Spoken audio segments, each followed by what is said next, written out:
They do a good job at swarming you in the D zone, so they do take a lot of time and space to rip away.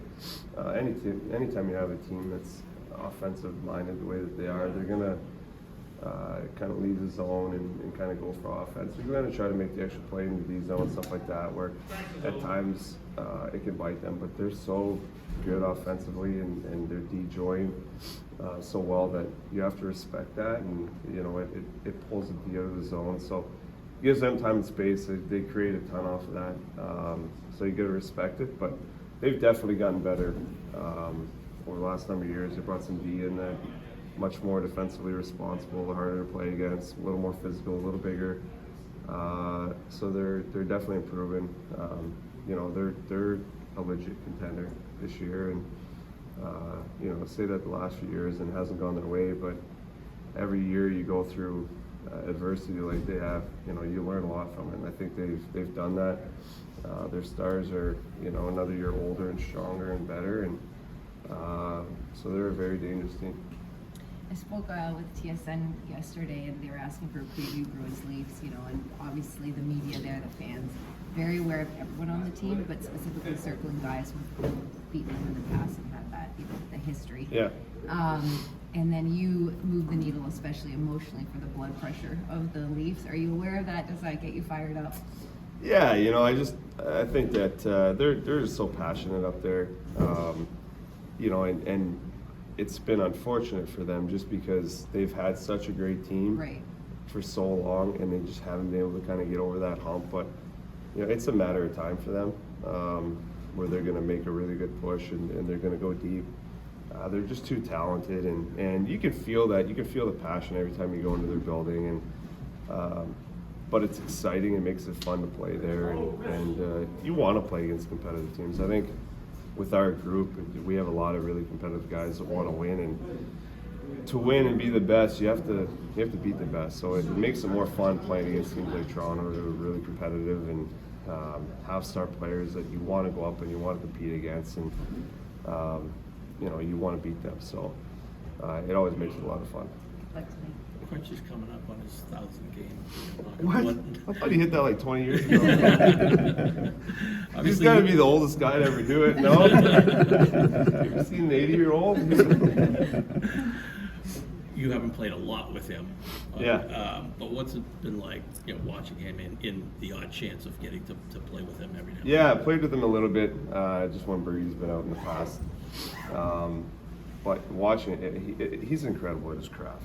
The way that he can slow the game down and the things he does, he makes it look so easy. You know, and then even practicing, that's what I think I get frustrated a little bit was, you know, I think I have him in spots where I can get the puck or whatever it is, and I got him cornered, and he's just, you know, by me, or he makes a play through me, and he's so gifted. You know, he always comes up big at big times. He's, you know, on our playoff runs, he's always our top scorer, and just comes up with huge goals at the opportune moment. That's part of it. I just think his demeanor, his character. He's just so level-headed that regardless of the situation, I don't know if he feels the pressure or not, but he's just able to thrive and come through in the big moments. So, and he's got to be the funniest person I've ever met. His one-liners are incredible. So he's an incredible teammate and incredible player, and we're lucky to have him. In the way that you can feed off of someone's emotions when they're big, can you feed off of someone's calmness like his and his even? 100%, because I think in those big moments, I mean, you look around, you can feel the pressure on the bench and in the stands, you know, on the coaches and the players, and then you look at him and he's just kind of hanging out, and it's almost like he doesn't feel any emotion whatsoever, good or bad, and it definitely kind of gives you a calming sense in those moments, and then especially when you see him just kind of take over, you know, you feed off that, and so it's been a lot of fun to watch. Knowing him how you do you think this has been a meaningful season for him? I do, yeah. I think it's been a really meaningful season. I think, you know, his decision to leave last year was completely family-based, and you know, completely understandable why he did it, and you know, I mean, every day is a gift with your family, and for him to be able to take his kids over there and understand where he grew up and get to spend that time with his parents and family and friends, and for him to get to play in front of them, completely understand why he did that, and it must have been very special for him. But to have the opportunity to come back and have another run and be part of a group like this, you can just see every day how much he's enjoying it and how grateful he is to be back. And not every player has that chance to leave and come back into the league, especially at his age. And even to be able to walk at his age is impressive. But yeah, so you can just see he's very grateful and he's having a lot of fun. Marshy, speaking of getting old, I heard people up in Toronto comparing Bunting to you a bit, saying he's got a little of Marchand's game in him. He said he kind of wants to model himself after you. Does that make you feel old when young guys are saying that?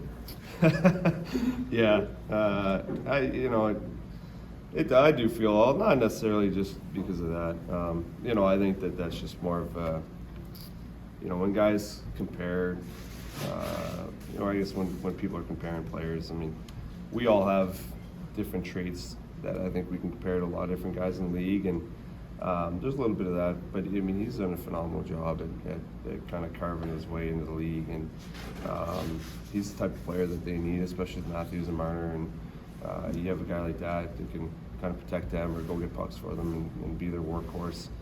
Yeah, he's done a great job, but yeah, no, I know I'm getting up there, and but it's crazy because I don't feel like that, and I still expect to be around for a long time. So I think it makes me proud to know that I've been able to play as long as I have, and I never thought that I'd have this kind of an NHL career. And it's crazy. It's one of those things that as a kid you don't really think about. You just want to make the NHL. You don't think, right. Oh, I want to make it and stay for 5, 10, 15 years. But after you kind of get here and you realize how hard it is to stay in the league, that's a whole different ballgame. Just getting here, it's about staying here for a long time, and very proud about the fact that they will not only stay in the league but stay with this team. It means a lot, but like I said, I don't want it to end anytime soon.